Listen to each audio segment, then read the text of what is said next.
The Philadelphia Eagles are Super Bowl champions again. I don't know. That's what somebody told me. I didn't watch the game, of course. We'll discuss what that means for the Dallas Cowboys next.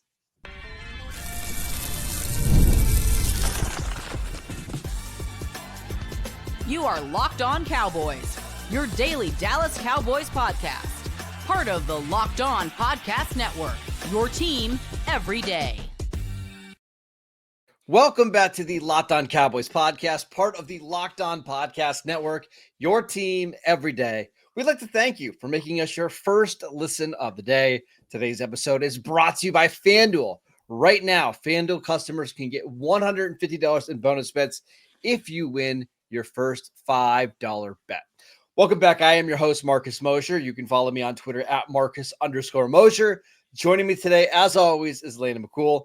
You can follow him on Twitter at McCoolBCB. All right, Landon. We got to talk about Super Bowl 59. Yes, both of us watched. Both of us hated the result. I don't want to spend any time talking about the Eagles and what magical season they might have had.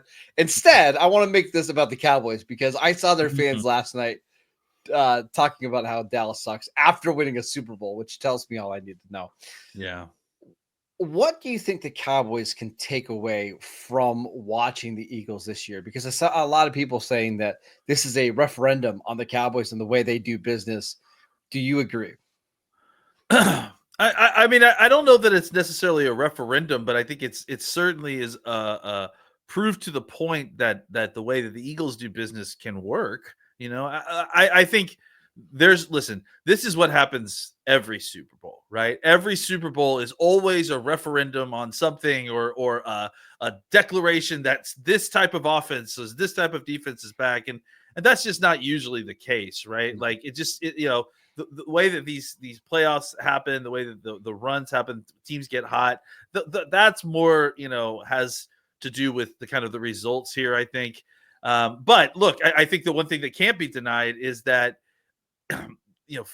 using free agency healthfully, right? Like, and dipping into it and spending free agent money is not an albatross around your neck. And I think that had been, for a long time, that had been the referendum on the Eagles, right? Like that the Eagles were the offseason champions and they signed a lot of free agents in the offseason, and then it doesn't amount to much. And now suddenly they figured out that formula, which includes, I mean, I think the big difference, if anything, was this incredible draft class that they had. Sure.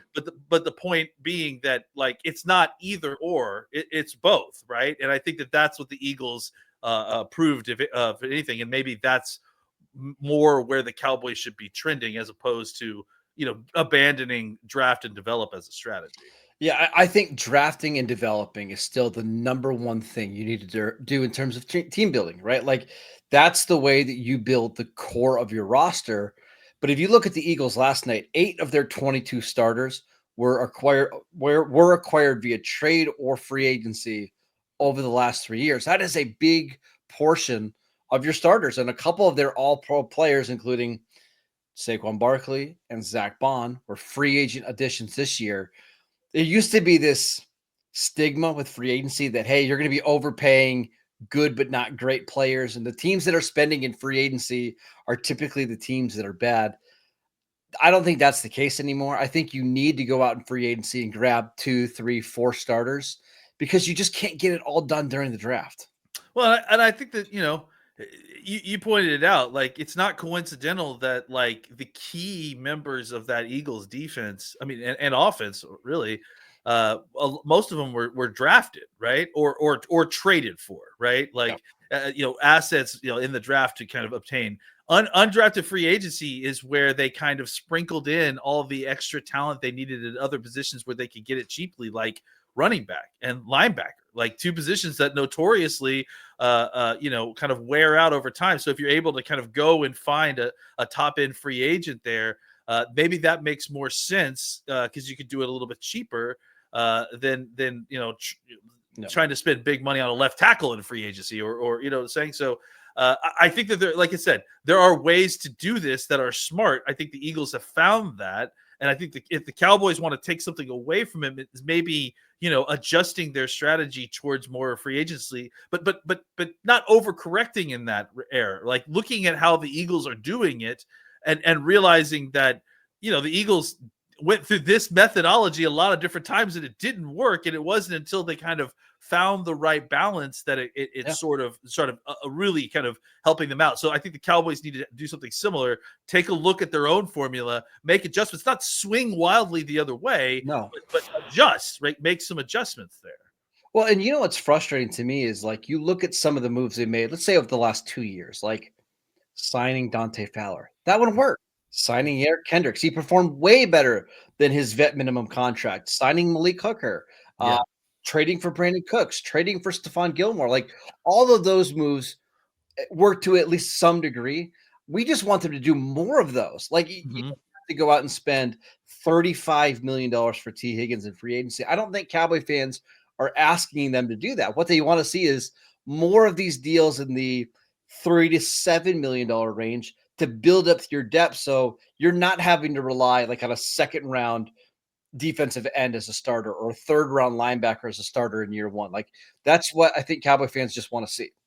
Yeah, instead of just plugging holes, like improving the position through free agency, like going out and getting a plus starter as opposed to just getting a guy who doesn't make you have to draft at that position. I think they've gotten so they've rested on their laurels so much when it comes to the process of using free agency to be able to draft freely, right? And I think that they've overcorrected in that sense, right? Whereas like they are only just clearing the bar, right? Like they're not trying necessarily to improve the position. And I think that's where we were asking is that when you're going through that process of filling the holes on your roster and so that you can draft freely, just how about doing better than just barely clearing the bar? How about, going to get somebody who's an actual improvement on the spot and then still not feeling like you can't draft at that position, right? Like,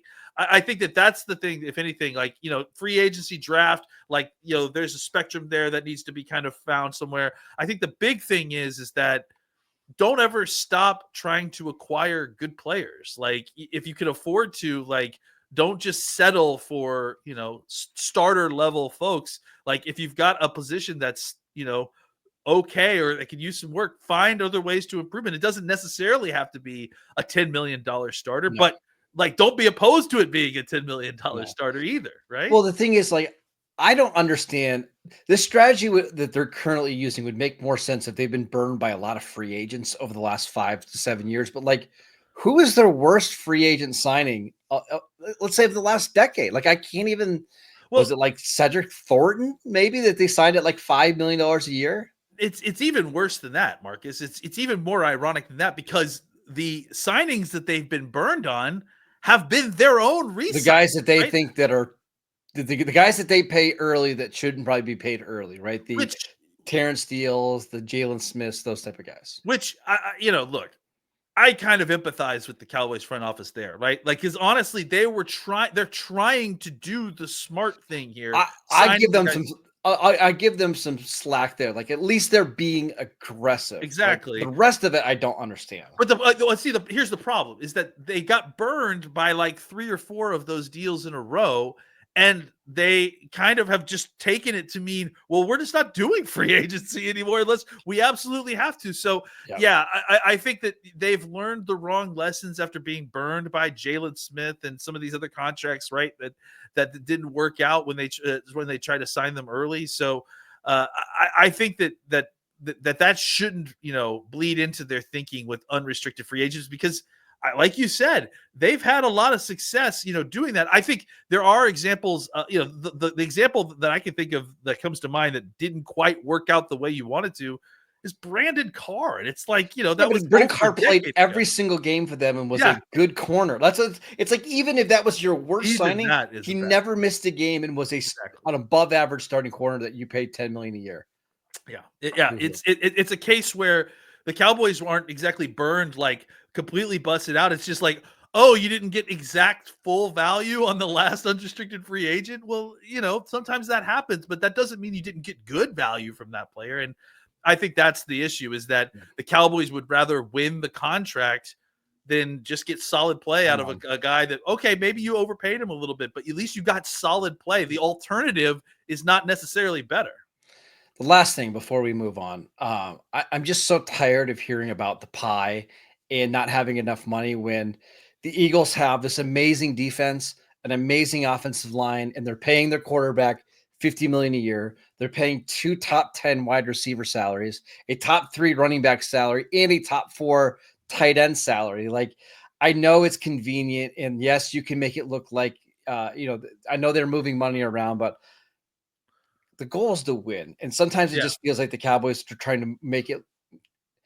They're trying to convince you that they can't spend all this money. That's just them not wanting to spend money, I don't think. Yeah, and honestly, it's not even like it's really a lame excuse, and frankly, they've spent the money before, to kind of do what they need to do. I think that they use that excuse in the seasons in which they're trying to rearrange their books, they're trying to get things back in order where they want them, as opposed to trying to just simply explain the cap economics to their fan base. They lie.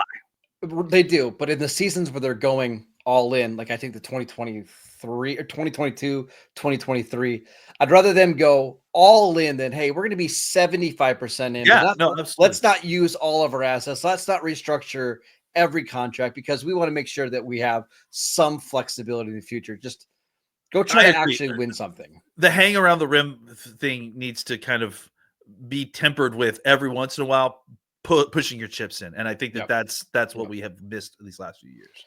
All right, let's stop talking about the Eagles and let's talk about our own stupid team. Let's talk about Micah Parsons trade rumors that came up on Sunday next. This episode is brought to you by LinkedIn. We love LinkedIn here on the Locked On Cowboys podcast. As a small business owner, we know that your work doesn't end when the clock hits 5. Your business is always on your mind, which means when it's time to hire, you need a partner that works just as hard as you do. And that's where LinkedIn Jobs comes in. When you clock out, LinkedIn clocks in. LinkedIn makes it easy to post your job for free, share it with your network, and get qualified candidates all in one place. LinkedIn's new feature can help you write job descriptions and then quickly get your job in front of the right people with deep candidate insights. And here's a pro tip: add the hashtag hiring frame to your profile picture to double your reach to qualified candidates. It's no wonder 72% of small businesses say LinkedIn helps them find high quality hires. Post your job for free at linkedin.com/LockedOnNFL. That is linkedin.com/LockedOnNFL to post your job for free. Terms and conditions apply. Welcome back to the Locked On Cowboys podcast. We'd like to thank you for making us your first listen of the day. And now, Lana, let's talk about a report from Tom Pelissero from the NFL Network that came out on Sunday morning. On Sunday morning, you say? On Super Bowl Sunday morning, you say? Oh, that's odd. Interesting. Go ahead. Sorry. It's ridiculous. So basically, to sum up the report, is that the Cowboys have had internal discussions about whether or not they want to pay Micah Parsons a king ransom, or if they would like to trade him for a massive deal. And of course, this gets everybody fired up on Twitter. You get all the aggregate accounts saying that the Cowboys are could trade Micah Parsons this offseason. Yeah. What do you make of all this? I mean, listen, I'm happy to do a whole segment about this. Thank you, Cowboys Nation, for again providing. But I mean, this is, it's very transparent at this point, and it's practically embarrassing at this point. I mean, it is embarrassing, right? Like, it's like, this is so obviously like a Super Bowl Sunday, Jerry trying to get his name in the newspaper situation. Like, I mean, look, again, like, we're going to continue to see more and more of this. And every single time any one of these, top of the market players becomes up and eligible for a contract, I mean, I feel like we're going to just continue to see this, right? We're maybe the Cowboys trade him. Maybe they don't want to re-sign him. Maybe, and then it's just like it's just a way for Jerry Jones at home to like press a button and then see his name on ESPN. It's like, so I don't really want to spend too much time like actually kind of talking through a potential trade, because it's not something that's going to happen. But I will say this. I think it's important to kind of see the difference in how it feels like Micah is handling this versus CD Lamb. And I mean, Dak just doesn't comment on anything really, basically. No. But it felt like CD got kind of twisted up in some of this stuff. Whereas it feels like from the beginning, Micah has known what this is. Like, and I think that's kind of why you saw him a few weeks ago come out and say, hey, I want to get a deal done early. I want to get it done and finish it out of the way, because he understands what this is, like, and he's like, I think trying to kind of expose that a little bit. So to answer the kind of larger situation here, I don't think that Micah Parsons is getting traded. No, I don't think that there's anybody seriously inside of the front office that has had discussions about this, Well, see, I might disagree with that. Okay. I wouldn't be surprised, because it's just what they do. They're probably sitting in one of the war rooms saying, hey, sure. Right. Yeah. What would be the Godfather offer that we would need to get offered if somebody wants to come and trade for Micah? Oh, okay. It's 3 first-round picks. There you go. That's our discussion. We know we're not going to get that. We're moving on, right? I think you have all these hypothetical conversations throughout an offseason in case something wild happens. Which allows for these kind of articles to come out. Honestly, right, this is what creates these sort of articles, right? But do I think the Cowboys are sitting there thinking, okay, hey, if we could get a first and a third round pick for Micah this year, let's move on and save money? No, I don't think. The issue that I have, because I have no problem having that discussion. Like, you should have discussions on every player. Yeah. The problem that I have is, why is that even getting out? Like, why are you telling Tom Pelissero of NFL Network that, hey, we've talked about trading Micah Parsons this offseason? Be a serious organization. Like, just don't do that.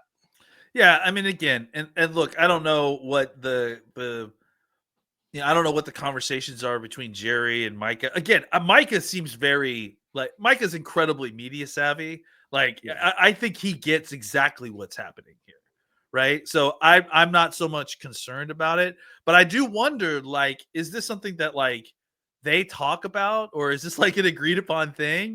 Because it does feel like, if there isn't any kind of communication from the Cowboys, that this is like, well, and that's the part that's weird. Is like, Micah and Jerry Jones were at a game together. Was it the national championship game that they were sitting together talking about contracts? And then Micah went out during Super Bowl media week this week and saying, hey, I'll take less money if we can get a Myles Garrett. Now, obviously that's not happening, but like, he's saying on record, like, I'll take less money. I think he told Todd Archer before the Bengals game, like, hey, I want to set up my contract where it allows us to bring in other players. Mike is saying all that to the media, and now you've got reports coming out that, hey, the Cowboys are the Cowboys have explored the idea of trading Micah Parsons. It just sends so many mixed signals that are ultimately unnecessary, when you and I both know that this deal is going to get done and it's going to make Micah Parsons the highest paid player in the league. You just don't need to create that level of distrust between your players and your front office. I see that's where I will push back. I wonder if there actually is being distrust created here, because that's what I'm saying is I think that Micah Parsons, more than anybody else, understands this is a show, right? The NFL is a show, right? We're playing football games, and that's what we're trying to do. But like, all the rest of this is a show. And so, like, I tend to think that he's probably not getting upset about this. But again, I do want to know about the process, because look, I honestly just don't care about like rumors like this, like, because it doesn't ever come to fruition. Yeah. I think it's mostly to kind of, like I said, sell tickets, get eyes on the Dallas Cowboys. And I also think, and maybe that's where we disagree, is that I tend to think that the players are in on it. Like, I tend to think that the players know what this is, and that there's, a sneaky conversation like, hey, just ignore the headlines. This is what's going to happen. So I I think it's a bunch of nonsense, and it's a football distraction for sure. I hope that it's not a situation where the players are unaware and they're actually being upset by the kind of, organ grinding that Jerry Jones does in the media. But obviously we don't know for sure. I don't even understand the point of it. What's the point of trying to dominate a Super Bowl headline for There's no football 45 point. minutes? There's only an ego point, right? There's no football reason for this. I certainly am not defending a football reason for any of this. This is all just, Jones's ego.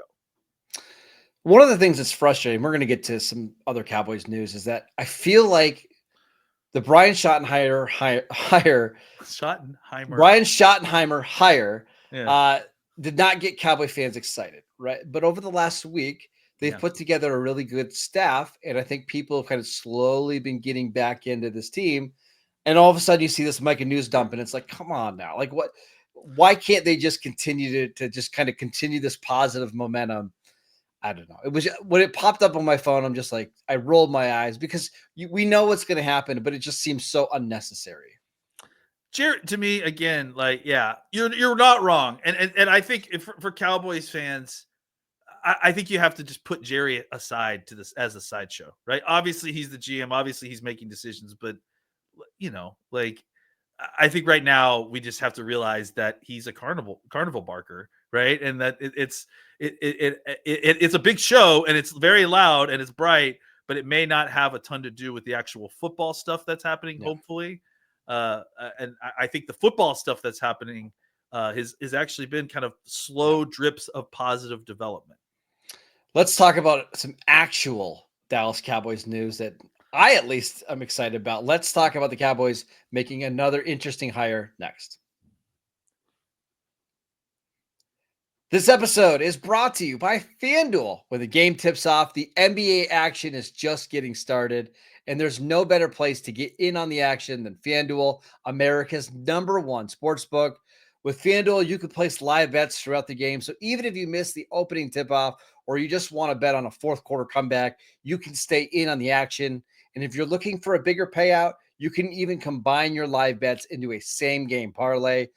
I love FanDuel's live betting feature because it keeps every moment of the game exciting, whether I'm backing my Lakers to get a big-time win. Sorry, Mavs fans. I know or you're going to enjoy Anthony Davis. Don't worry about it. But I love that you can bet on the game throughout the entire portion of it. Plus, the app is easy to use, and when you win, you get paid instantly. Right now, new FanDuel customers can get $150 in bonus bets if your first $5 bet wins. Just visit FanDuel.com to join today. That is FanDuel.com for your shot at $150 in bonus bets, and make every moment more with FanDuel, the official sports betting partner of the NBA. Welcome back to the Locked On Cowboys podcast. We'd like to thank you for making us your first listen of the day. For your second listen, check out the new Locked On NFL show.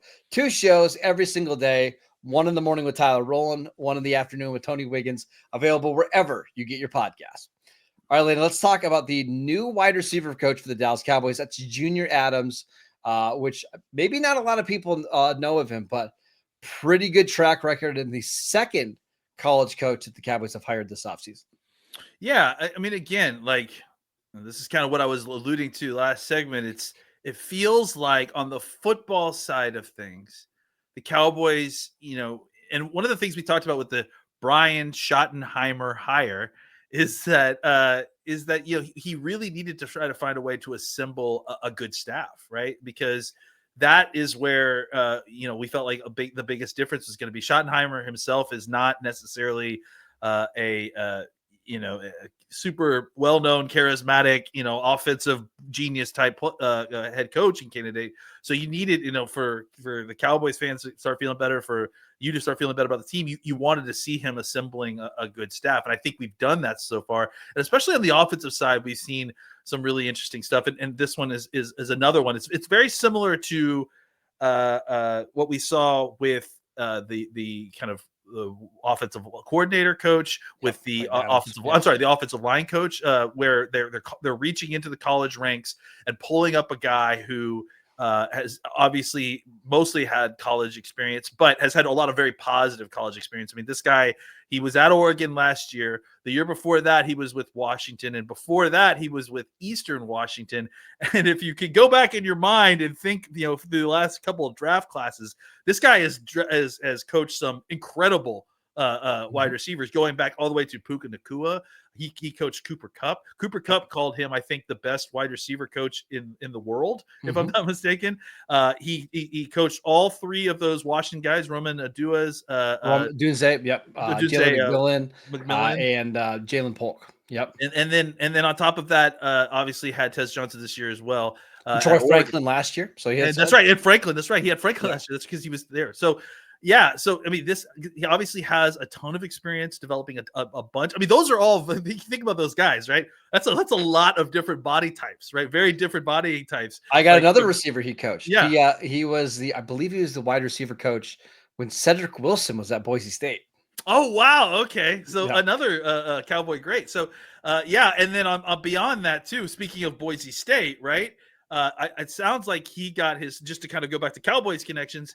And the Super Bowl, honestly, I guess, is that he got his start, it sounds like, in high school, coaching under Kellen Moore's dad, who is a legendary high school football coach in Washington. So lots of experience with this guy, not really any NFL experience, but lots of college experience, developing a bunch of guys who ended up playing in the NFL. And again, body types going all the way from Tez Johnson to Adunze. So, it's like, that's quite a catalog of NFL receivers that you've developed, and another just very interesting football-based hire that I kind of am getting excited about this staff, despite my better interest, honestly. So I agree. I like a lot of the staff. Now I do wonder, or maybe worry is the right word.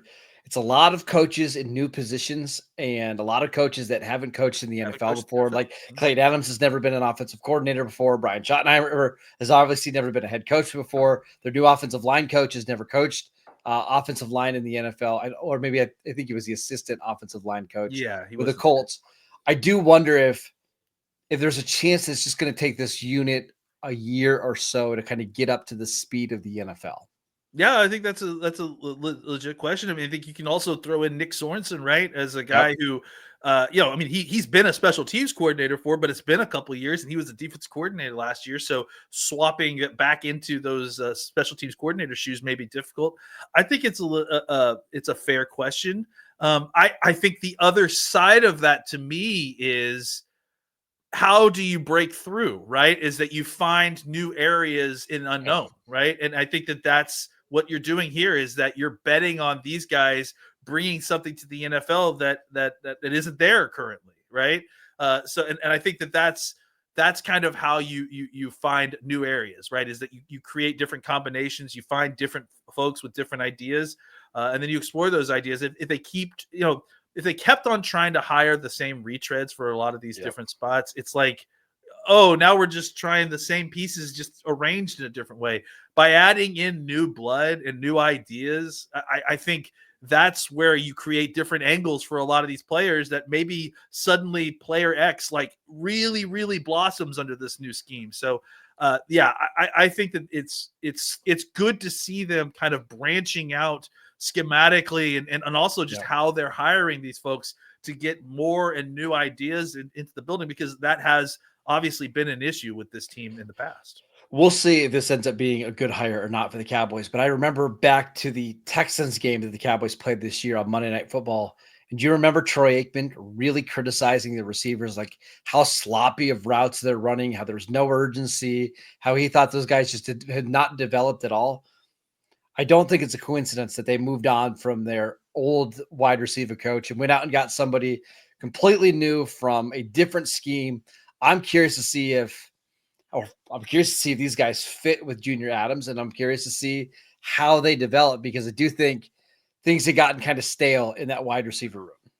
I think that's the good sign, right? Is that previous to this season, when those positions had problems, it's like they brought back the same coach, or they brought back his assistant who was also with us last year. And now it's like, you're right. It's like a clean break from these spots that have been problematic these last few years. We're trying something new. And again, that's all we're asking for, right? Is that they're trying something new and different. And despite the fact that Brian Schottenheimer obviously was on this team last year and was obviously the offensive coordinator last year, this feels as new and as different as the Cowboys have had. I mean, since I can't even think about it. Since before McCarthy, really, it feels really, really new around here, and which is a good thing.